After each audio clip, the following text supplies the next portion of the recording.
However, he has made comments about immigration in Germany and Europe that have been interpreted by some as aligning with themes often found in the Great Replacement narrative.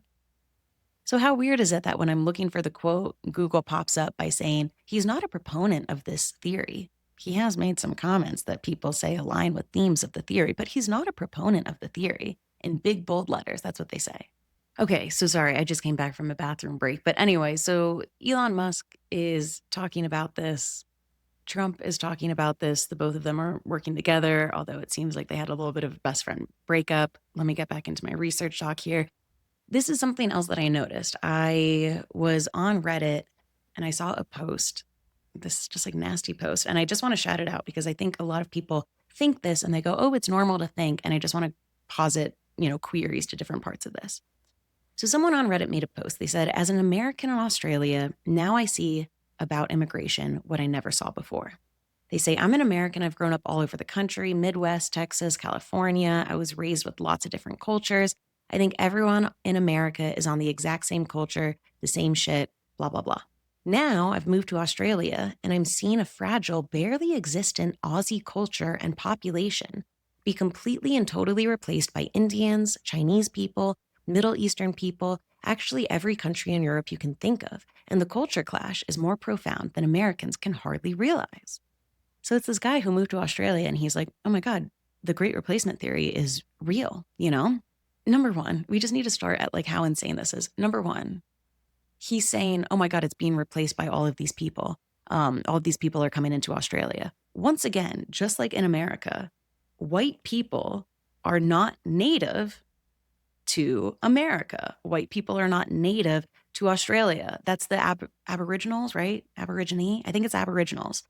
So somebody, and this is like halfway down in the comments, I'm like rage scrolling through this, and somebody goes, they point this out, so I want to shout out their comment. They go, mate, you are literally saying, because I am American and I assume white, it's fine to have moved to Australia, but all of these other people who I'm assuming don't look like you, it's not fine that they moved to Australia. American exceptionalism at its finest, isn't it? And that's the big thing for me. Like people say, well, I just want to keep the culture, I just want to keep the culture of what's going on. It's fine when white people move there, but when non-white people don't move there, all of a sudden the culture disappears. It's not about the culture. It's about people being racist, right? And somebody said underneath that comment on Reddit, quote, it's the reason why Americans are so easy to sell propaganda to. They believe that they are nobility. And I think that just hits the nail on the head. Like all of these, whether it's eugenics or whether it's the great replacement theory, there is this belief in most white people and particularly Americans, because all throughout school, like we're number one, we're the world's superpower, we police the world, which really just means that we're the bully to everybody else on earth. But we have all of this that's like fed into us, and all white people, but especially Americans, then have these ideas that they start spreading about eugenics or how we need to be scared about the great replacement. And it's just all of this fear mongering that's rooted in racism. Now, another thing that I tie into all of this is that, yes, we have eugenics. Yes, we have the great replacement theory. Yes, we have these like racist notions of who's a good fit for the country and who isn't and all of that. But what comes with eugenics and the great replacement theory and Elon Musk, who's talking about the great replacement theory, what else is Elon Musk always talking about?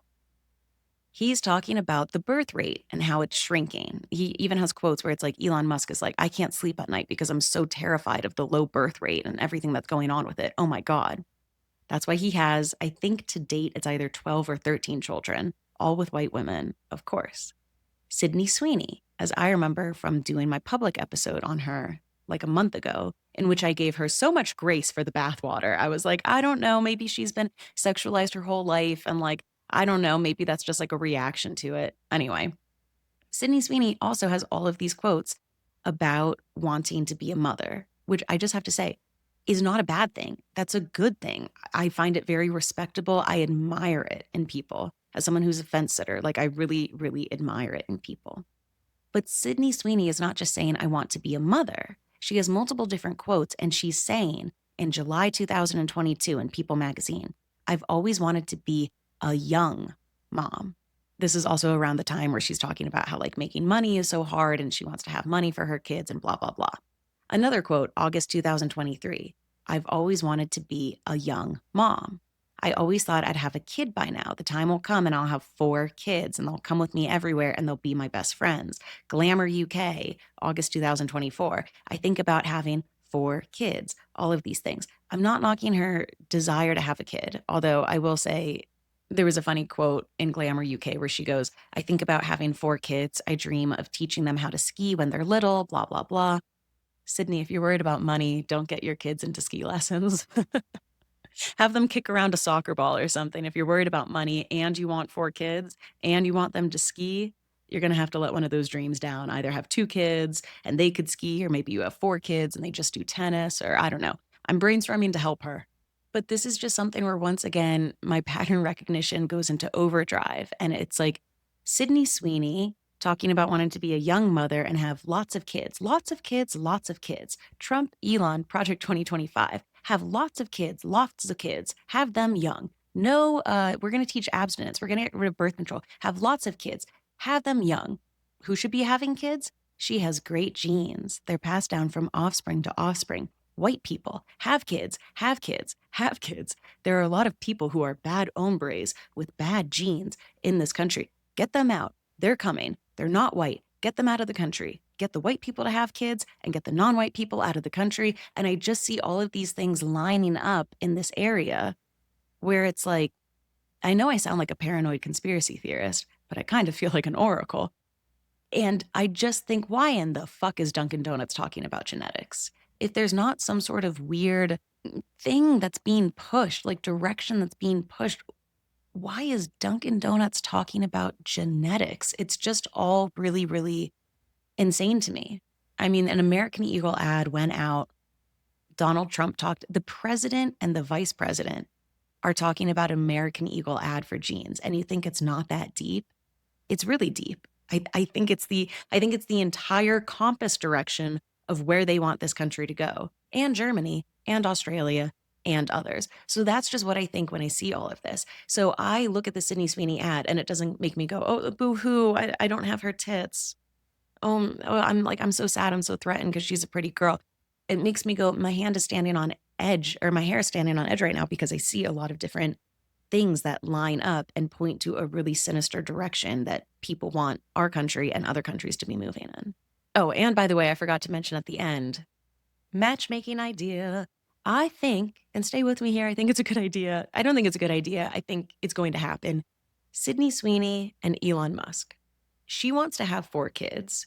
He is building a compound down in Texas, quite literally. And the woman, Chevron, I think, or something, she's the Neuralink executive that he got pregnant with IVF. She had 2 kids. I believe she now has a third. Apparently, we could do a whole mini episode on this. But don't worry, next week is just going to be like fun pop culture. But he has like a whole compound down in Texas. And that woman apparently is his like head bitch in charge. And he wants all of the mothers with their kids down in this area in Texas. So I'm sure he would welcome Sydney into his little harem of women. So Sydney wants 4 kids, okay? Do it with Elon Musk. Sydney Sweeney is now out as a Republican. Hello, link up with Elon Musk. Sydney Sweeney is worried about money. Okay, have kids with the richest man. I see Sydney is complaining. I have a solution. And isn't it so annoying when your friend complains about something and you give them good advice and they don't take it? Sydney, this is good advice. It works for you. It works for him. It's horrible for the rest of us, but you guys probably get what you want from each other. The only snag that I could see in this is that she did go to the Jeff Bezos wedding. So perhaps there's some sort of like each billionaire gets its clause in a celebrity and it's like, that's mine. You can't have Sydney. She already pledged her life to Amazon Prime and that's what she'll be doing. So then maybe she won't have kids with Elon Musk.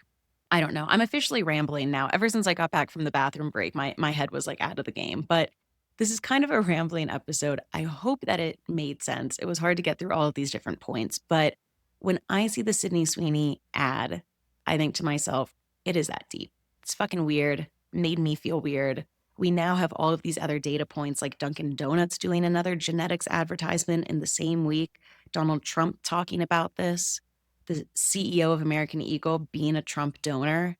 Trump then tweets about it. Stock for American Eagle goes up.